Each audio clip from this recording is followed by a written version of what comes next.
दोस्तों आप में से बहुत सारे कैंडिडेट्स ने कुछ क्वेश्चंस किए हैं जो क्लास 4th के रिज़ल्ट से ताल्लुक़ रखते हैं। तो यहाँ पर हम आपके सवालात और कमेंट्स लेंगे और उनको रिप्लाई करने की कोशिश करेंगे। तो यहाँ पर जो क्वेश्चन पहला जो मैं लूँगा, यहाँ पर लिखा गया है, सर मैं फाइनल ईयर में थी जब मैंने अप्लाई किया था, पर अभी मेरी ग्रेजुएशन हो गई है, क्या मैं एलिजिबल हूँ? तो दोस्तों यहाँ पर अगर आप में से भी किसी की ऐसी प्रॉब्लम है या डाउट है कि क्या आप एलिजिबल हैं इस तरह की सिचुएशन में, देखिए जब आपने इन पोस्ट्स के लिए अप्लाई किया था तब आपकी ग्रेजुएशन जो है वो कंप्लीट नहीं थी। तो इस कंडीशन में आप बिल्कुल एलिजिबल हैं क्लास 4th के इन पोस्ट्स के लिए।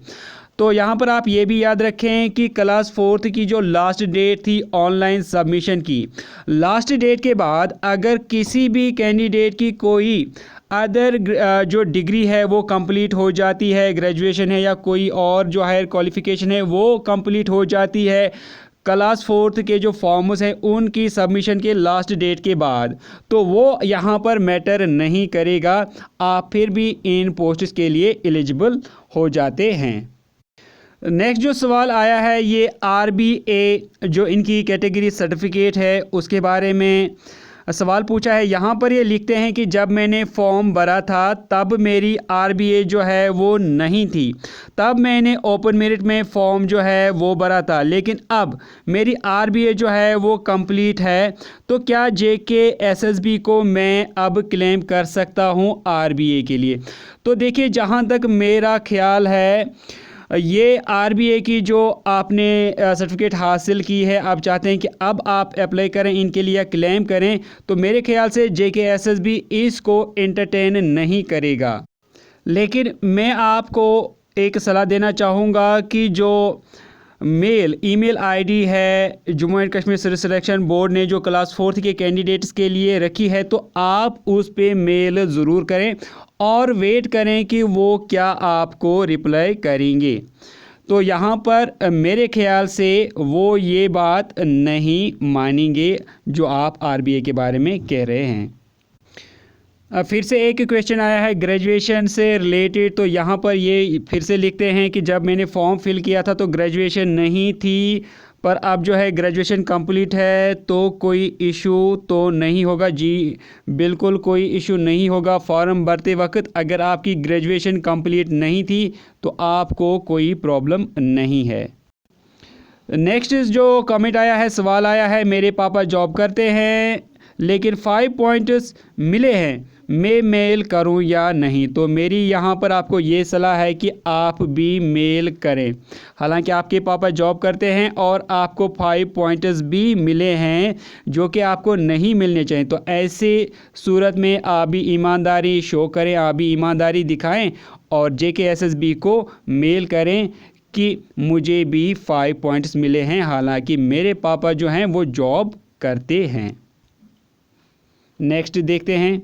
अब हम सबसे इम्पोर्टेंट जो क्वेश्चन या क्वेरी है वो लेते हैं, वो बहुत सारे कैंडिडेट्स के साथ हुआ है।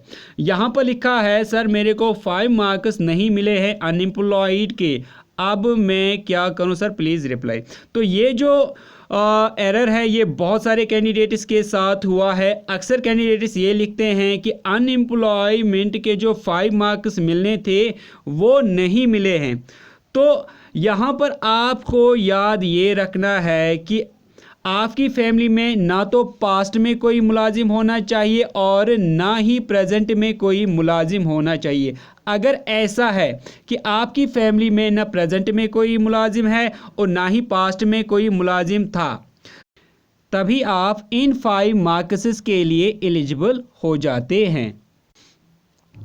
नेक्स्ट हम कमेंट लेते हैं। यहाँ पर लिखा है, भैया अनएम्प्लॉयमेंट में हमने येस नो कुछ फिल नहीं करा है, ब्लैंक है, घर पे किसी को जॉब नहीं है, क्या अभी ईमेल करने पे वो मार्क्स ऐड होंगे? तो यहाँ पर मैं आपसे ये कहना चाहूँगा कि ये आपकी फॉर्म फिल करते वक्त जो है गलती हुई है। तो यहाँ पर मेरे ख्याल से आप अच्छे से याद रखिएगा, मेरे ख्याल से जो आपने फॉर्म भरते वक्त कोई भी मिस्टेक या गलती की होगी तो JKSSB अब उस गलती को एक्सेप्ट नहीं करेगा, क्योंकि यहाँ पर JKSSB ने आपसे जब आपने फॉर्म भरे थे तो कुछ दिनों के बाद उन्होंने ये भी कहा था, एक लिंक ओपन की थी जब जिसमें आप अपने फॉर्म्स को, अगर आपको कोई गलती हुई है उसको ठीक कर सकते थे। लेकिन उसके बाद भी अगर आपने फॉर्म्स में जो गलती हुई थी उसको आपने ठीक नहीं किया है तो मेरे ख्याल से JKSSB जो है अब आपकी कोई भी शिकायत जो आपने फॉर्म में की होगी उनको वो नहीं मानेंगे। लेकिन मेरी आपको ये राय है कि आप भी ज़रूर ईमेल करें, देखते हैं कि वो क्या कहेंगे। एक और कमेंट आया है, सर ईमेल कैसे करनी है, कोई राइट वे बता दो। तो यहाँ पर ईमेल आप कैसे करेंगे, बिल्कुल आपको JKSSB ने क्लास 4th के लिए जो ईमेल आईडी दिया है उस पे आपको अपनी शिकायत या जो आपकी ग्रीवेंस है उसको लिखना है, उनको सेंड करना है। मैं आपको वो भी बताता हूँ कि आपको वो कैसे करना होगा। ईमेल करने के लिए अगर जो भी आपको प्रॉब्लम्स फेस होती हैं तो ये है क्लास 4th की ग्रीवेंसेस जो होंगी, जो भी आपकी शिकायत होगी या प्रॉब्लम होगी, इस ईमेल आईडी पे आपको सेंड करना है। ईमेल क्या है, JKSSB क्लास 4th result@gmail.com। तो इस ईमेल आईडी पे आपको ईमेल सेंड करनी है, वो भी मैं आपको दिखाऊंगा कि कैसे करनी है। आपको क्या करना होगा, सिंपली आपके मोबाइल फ़ोन पे ये जीमेल जो है इसको ओपन करना होगा। ईमेल को ओपन करने के बाद आप राइट ईमेल में जाएंगे। राइट ईमेल में जाने के बाद आपको इस तरह का पेज ओपन हो जाएगा। यहाँ पर आपको आएगा फ्रॉम में आपका अपना ईमेल आईडी होगा जो आपका होगा। उसके बाद यहाँ पर आप तो में आप JKSSB का जो मैंने अभी आपको ईमेल दिखाया वो लिखेंगे और नीचे सब्जेक्ट में आपकी जो प्रॉब्लम है उसकी एक छोटी सी हेडिंग लिखेंगे, वो मैं आपको दिखाऊंगा। और फिर नीचे यहाँ पर कंपोज लिखा है, कंपोज में आप पूरी जो मैसेज है या एक छोटी सी मैसेज जो आप फेस कर रहे हैं उसके बारे में आप लिखेंगे। तो यहाँ पर आप ईमेल कैसे लिखेंगे, सबसे पहले आप फ्रॉम में अपना ईमेल आईडी लिखेंगे, फिर टू में आप JKSSB का बिल्कुल यही ईमेल एड्रेस लेंगे, JKSSB class 4 result@gmail.com। और उसके बाद यहाँ पर चूँकि ये सब्जेक्ट है, सब्जेक्ट में आप छोटी सी लिखेंगे प्रॉब्लम जो आपकी है, जैसे अनएम्प्लॉयमेंट 5 मार्क्स नॉट एडिड। और उसके बाद नीचे यहाँ पर कंपोज लिखा है, तो कंपोज में आप क्या लिखेंगे, आप यहाँ पर लिखेंगे, पहले आप लिखेंगे सर, उसके बाद आप लिखेंगे आई एम या माई नेम इज़, जो भी आपका नाम होगा, फिर आपका फादर का नाम, फिर आपका एड्रेस, फिर आपका जो एग्जामिनेशन रोल नंबर है वो लिखेंगे, और आपने किस डेट पे एग्ज़ाम दिया था वो लिखेंगे। और शॉर्ट में फिर से लिखेंगे कि मेरे जो 5 मार्क्स हैं अनएम्प्लॉयमेंट के वो ऐड नहीं हुए हैं तो प्लीज़ उनको ऐड कर दीजिए। नीचे आप थैंक यू लिखेंगे और उसके बाद आपको सेंड की ऑप्शन नज़र आएगी, चाहे तो पेज के ऊपर में ये होती है या पेज के बॉटम में आपको सेंड ऑप्शन नज़र आएगी। फिर आपको सेंड पे क्लिक करना है। कुछ देर के बाद ये आपको शो करेगा सेंडिंग और लास्ट में आपको शो करेगा सक्सेसफुली सेंड।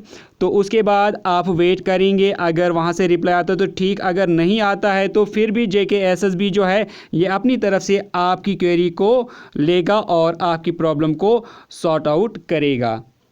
तो दोस्तों अगर आपको कोई और प्रॉब्लम है तो नीचे कमेंट सेक्शन में ज़रूर लिखें, मैं कोशिश करूंगा आपके जो सवालात हैं या जो आपकी प्रॉब्लम है उससे रिलेटेड सॉल्यूशन बताने की। तो उम्मीद करता हूं कि आपको वीडियो अच्छी लगी होगी। वीडियो अच्छी लगी तो वीडियो को लाइक करने के साथ साथ शेयर ज़रूर करें, और अगर आपने अभी तक भी चैनल को सब्सक्राइब नहीं किया तो डेली वीडियोज़ अपडेट्स नोटिफिकेशन पाने के लिए चैनल को सब्सक्राइब करें और साथ में बेल आइकन ज़रूर प्रेस करें। दोस्तों मिलते हैं कल एक नई वीडियो में, तब तक के लिए टेक केयर।